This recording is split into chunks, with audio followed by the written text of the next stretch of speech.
It's surreal, you know? They call your name to stand up on the podium, and you're like, are you sure? Me? Like Shannon Bahrke from Tahoe City, California, you know, from this little town. And I still don't believe it sometimes. I'll take out my medal and I'll look at it and I'll be like, oh my gosh, that's mine. Somebody's not going to take it away. But standing up on that podium and seeing your flag raised and having my whole family and friends there being able to experience that with me, there's nothing like it in the whole world. Other than competing, I just love being around the Olympic spirit. I have met so many people on, you know, the past two Olympic teams, and they are the best group of people I've ever met. I have so much admiration and respect for them, and to be a part of that group is just incredible. So when we go and I see them and, you know, see Joey Cheek win and see the hockey girls, and it means so much to me to be a part of that. So I just love going, collecting all the pins, you know, embracing that Olympic spirit that you've worked so hard for, and just running with it. Wearing everything like red, white, and blue and shiny and woo, I'm an American, go USA. My favorite thing about moguls is the whole thing. It doesn't happen all the time, but every once in a while when everything just comes together perfectly, it's effortless. When, you know, you're skiing down the moguls and you're taking the fastest line and you hit the jumps and you go big and you're just floating upside down. And usually I have my tongue out because that's how I jump. And when you land and everything is just perfect and effortless, that's why I love mogul skiing. That makes me just the happiest person, when it all comes together perfectly. In 2002, it was pretty close. The funny thing is, the Gold Cup, which is one of our qualifying events for the Olympics, everything was perfect. The course was amazing, the temperature was good, the sky was blue, and I just skied perfectly. And at the Olympics, it had snowed about 3 feet before, and they were deciding whether they were going to redo the course or if they were just going to leave it, which is kind of a big call because when they did leave it, it really screwed it up. Like, a lot of soft snow can push things in different places, and you know, it's not the direct line that you're used to skiing. And so for me, I was like, oh no, this isn't what I pictured. This wasn't what the Gold Cup was, like, ah. So I put together the best run that I could, and it was almost effortless, but it wasn't quite as perfect as the Gold Cup run was. I have been on the U.S. ski team. This is going to be my 12th year. Long time. We've been doing everything under the sun. We've been training on snow. We've been jumping off plastic ramps into the water at the Utah Olympic Park. We've been in the gym 6 days a week. I've been hiking, biking, doing yoga, car racing, and riding motos, and doing everything that I love to do to get me ready.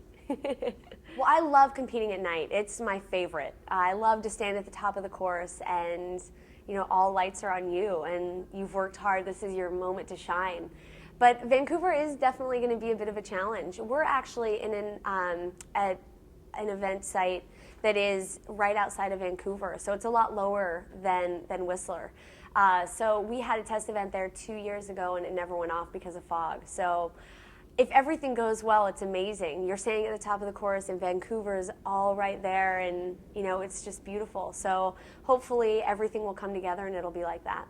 As a veteran, I definitely feel like I'm a lot smarter at training and competing than I ever have been. And I don't think that's necessarily come with age. I think that's come with the amount of injuries that I've had. But right now, I'm 100% good to go, and I feel so strong and confident about my skiing that I think it is time. I think that, I know that I have it in me to make these games and to win another medal. I can ski as well as anybody else in the world, and it'll, you know, depend on the day and see how I'm feeling, and I'll give it my all, and hopefully that'll be good enough. Hannah Carney, who's actually on our team, is ranked #1 in the world. Jen Heil from Canada is the reigning gold medalist. Aiko Uramura from Japan won back-to-back gold medals at World Championships. So these are all girls that are contenders, and the rest of my U.S. team is so strong, it's going to be a struggle just to get there. So there's all these girls that have what it takes to win, and I truly believe that one of us will win on our best day. So hopefully that'll be my best day. Moguls is really is really sucky on your body. We do so much to try and prevent it, and to try and get as strong as you can and be as quick as you can, but it's still just, it takes its toll. You always think that you're going to be that person that makes it through all shiny and new at the end, and I definitely am not that girl. I broke my jaw, and then the next season back I blew out my knee, and then I think 2 or 3 seasons later I blew out the other knee. So it's been a rough go. But everything's holding together, and I'm just trying to keep the wheels to stay on the wagon, just keep it going for 5 more months. I have pink in my hair because I think it was kind of fun. I started off as a brunette, and then I went blonde, and I was really bored. I went into my hairdresser, and I'm like, what can I do? And she's like, well, what about if we put purple in there? I'm like, okay.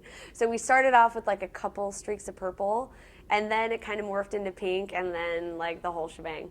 Well, I've always wanted to start up my own business, and so 2 years ago when I blew out my knee, sorry, I'm getting a little coffee influx here.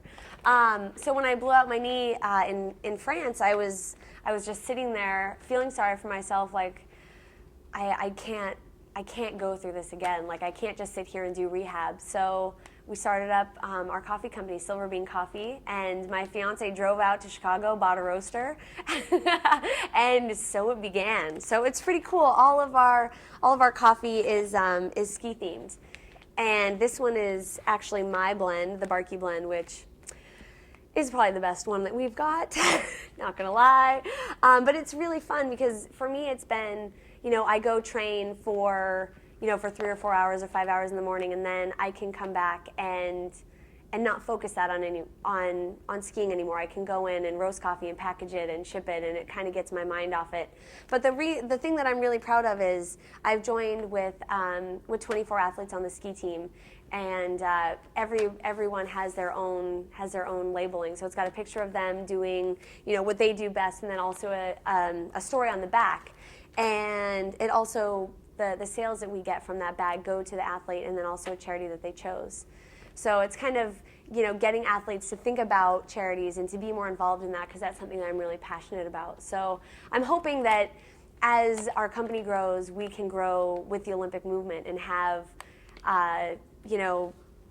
track and field athletes with curlers and pole vaulters, and just all kinds of athletes that come together, and we can maybe have some awesome coffee bags. And you had said your brand is the best. Well, yeah. We're guessing here it's not a mellow blend.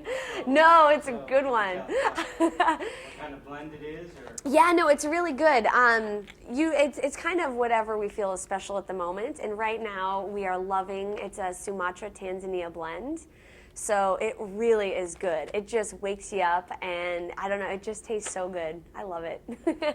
Yeah, well, did you know that like too much coffee, you can be kicked out of the Olympics?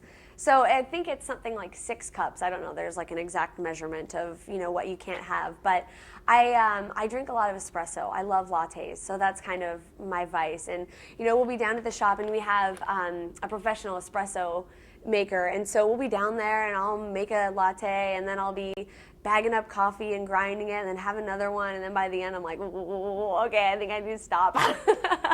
So it's definitely a danger to have too much coffee when you're not even really thinking about it. But it's cool. You can get it at silverbeancoffee.com. So I hope everybody tries some, because it's awesome.